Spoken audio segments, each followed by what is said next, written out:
Hey guys, in this video I'm going to explain how the progression systems work in Eternal Crusade. Since launch I've been doing my best to hang out in the Twitch channels of new players and help both them and their viewers get to grips with the fundamentals of the game. Whilst doing this, it became readily apparent that a lot of people were unclear on how the progression systems for the game work.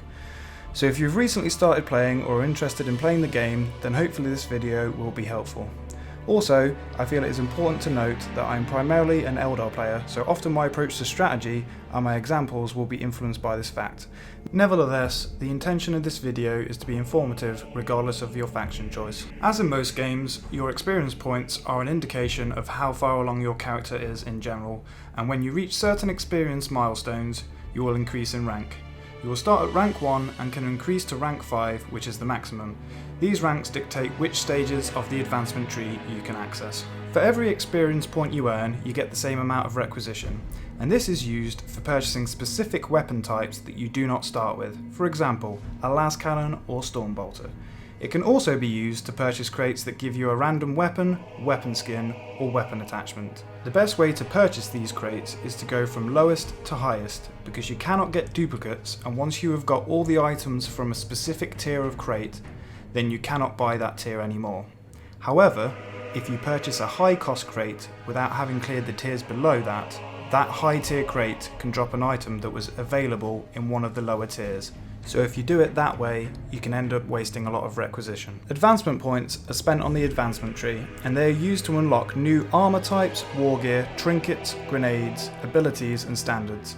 The advancement tree can also be used to reduce how many loadout points are required to put items in your custom class loadout. Initially, the best loadouts to use are the presets, which you can only see on the spawn screen whilst you're in a battle. The presets contain items that you do not have unlocked at the start. These will help you stand up to players that have progressed further than you and have a lot of these items available for use in their custom loadouts. Once you have unlocked some items, you should start making your own custom loadouts. A good rule of thumb for this is to mostly use presets till you hit rank 3. By then you should have enough items unlocked to be able to make a worthwhile custom loadout. Rogue Trader credits are the premium currency in Eternal Crusade. Most people start with 20,000 Rogue Trader credits when they buy the game, but you can purchase more or earn it via things like the referral system. Rogue Trader credits are used to buy cosmetic items.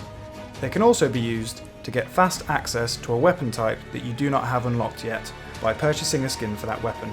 Personally, I would recommend against this unless you really want that weapon skin, because the weapons do not take very long to unlock with requisition anyway.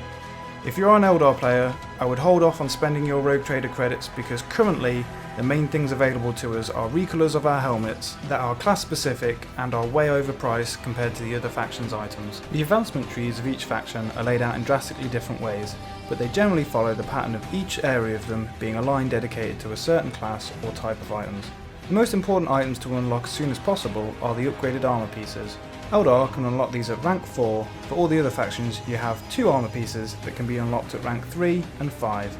The armor pieces give the most significant boost to your survivability, so I would make sure to save enough advancement points to purchase them immediately after you reach the required rank. Objective captures are a reliable way to gain XP.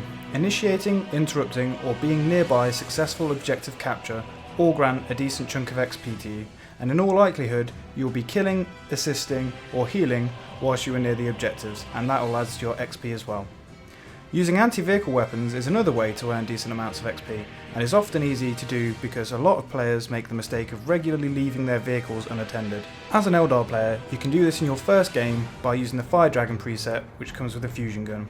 As Marines, you will need a few games worth of requisition to unlock the Melter Gun, which is functionally identical to the Fusion Gun and costs 10,000 requisition, which can be earned in about 2 to 5 games depending on how well they go for you. As for Orcs, earning XP from vehicle kills is more difficult because of all of the anti-vehicle weapons taking longer to kill vehicles than Melter weaponry does, and most of them make you unable to properly defend yourself if enemy infantry shows up. Their alternative to the Melter weaponry is meant to be the rocket launcher, but its vehicle damage is currently awful.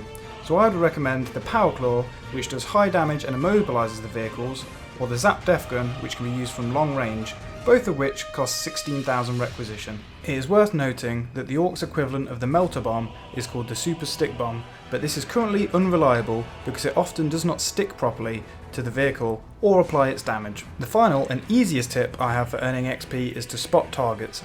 Any target that gets killed whilst your marker is on them nets you XP purely for having pointed them out. Not only is this good for you, but it helps your teammates by making the enemy show up on both the mini-map and the main map, which is especially helpful when your anti-vehicle players are hunting for targets. While the progression system seems daunting to begin with, once you get a little way into it, it should feel a lot less overwhelming.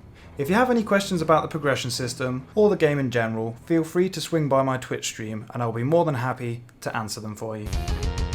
Cheers for watching. If you enjoyed the video, please like, subscribe, and check out my Twitch channel.